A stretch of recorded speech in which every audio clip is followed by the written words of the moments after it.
Welcome back to the 365-day Bible Challenge, Day 33, Job chapter 40.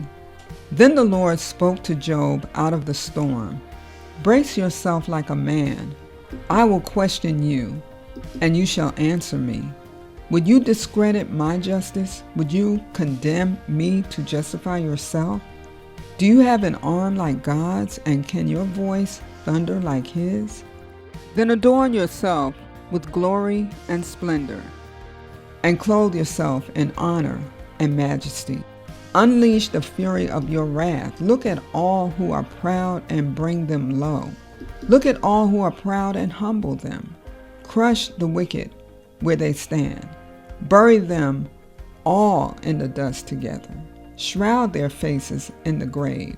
Then I myself will admit to you that your own right hand can save you. Look at Behemoth, which I made along with you, and which feeds on grass like an ox. What strength it has in its loins, what power in the muscles of its belly. Its tail sways like a cedar, the sinews of its thighs are close knit. Its bones are tubes of bronze, its limbs like rods of iron. It ranks first among the works of God, yet its maker can approach it with his sword. The hills bring it their produce, and all the wild animals play nearby. Under the lotus plants it lies, hidden among the reeds in the marsh. The lotuses conceal it in their shadow, the poplars by the stream surround it. A raging river does not alarm it, it is secure, though the Jordan should surge against its mouth. Can anyone capture it by the eyes, or trap it and pierce its nose? Job chapter 41. Can you pull in Leviathan with a fishhook, or tie down its tongue with a rope? Can you put a cord through its nose, or pierce its jaw with a hook? Will it keep begging you for mercy? Will it speak to you with gentle words? Will it make an agreement with you for you to take it as your slave for life? Can you make a pet of it like a bird, or put it on a leash for the young women in your house? Will traders barter for it? Will they divide it up among the merchants? Can you fill its hide with harpoons, or its head with fishing spears? If you lay a hand on it, you will remember the struggle and never do it again. Any hope of subduing it is false. The mere sight of it is overpowering. No one is fierce enough to rouse it. Who then is able to stand against me? Who has a claim against me that I must pay? Everything under heaven belongs to me. I will not fail to speak of Leviathan's limbs, its strength, and its graceful form. Who can strip off its outer coat? Who can penetrate its double coat of armor? Who dares open the doors of its mouth, ringed about with fearsome teeth? Its back has rows of shields tightly sealed together. Each is so close to the next that no air can pass between. They are joined fast to one another. They cling together and cannot be parted. Its snorting throws out flashes of light.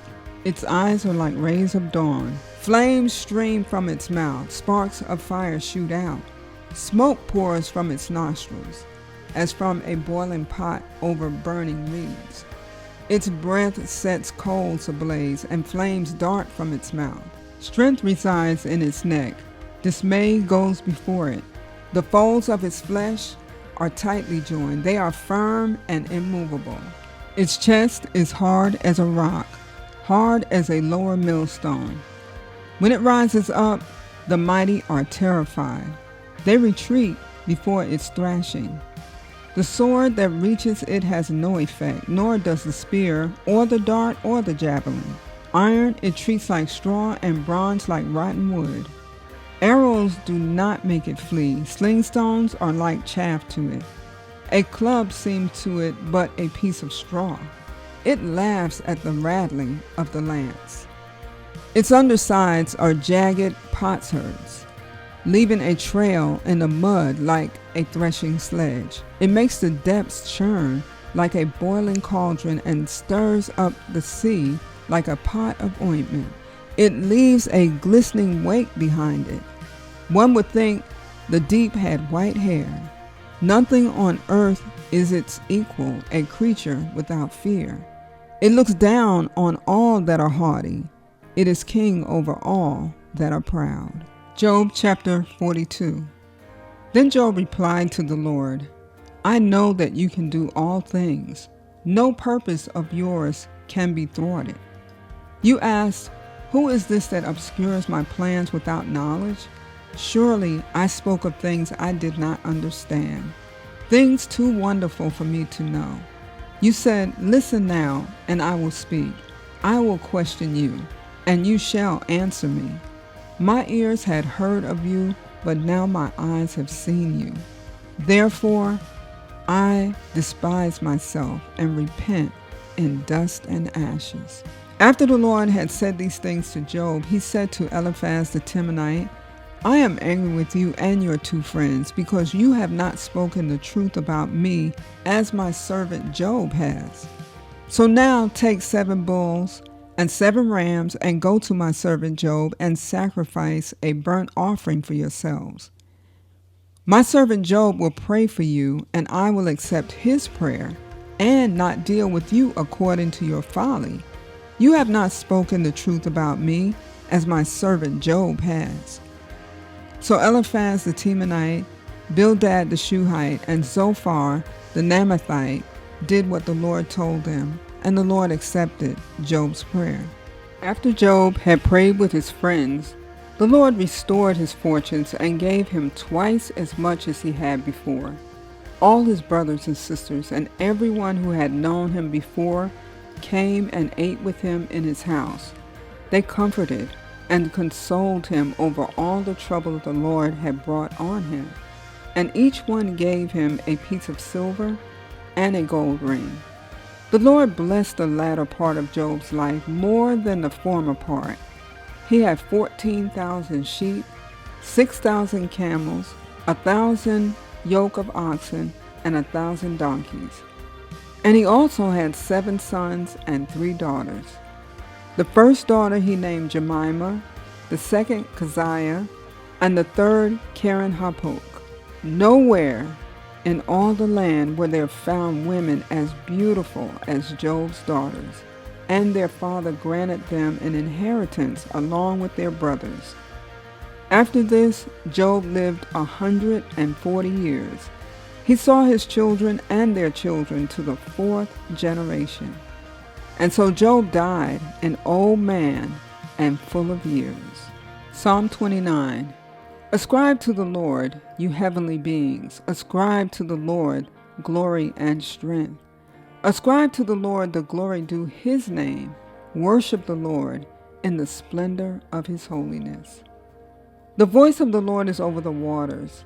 The God of glory thunders. The Lord thunders over the mighty waters. The voice of the Lord is powerful. The voice of the Lord is majestic. The voice of the Lord breaks the cedars. The Lord breaks in pieces the cedars of Lebanon. He makes Lebanon leap like a calf, Syrian like a young wild ox. The voice of the Lord strikes with flashes of lightning. The voice of the Lord shakes the desert. The Lord shakes the desert of Kadesh. The voice of the Lord twists the oaks and strips the forest bare. And in his temple all cry, Glory! The Lord sits enthroned over the flood. The Lord is enthroned as king forever. The Lord gives strength to his people. The Lord blesses his people with peace.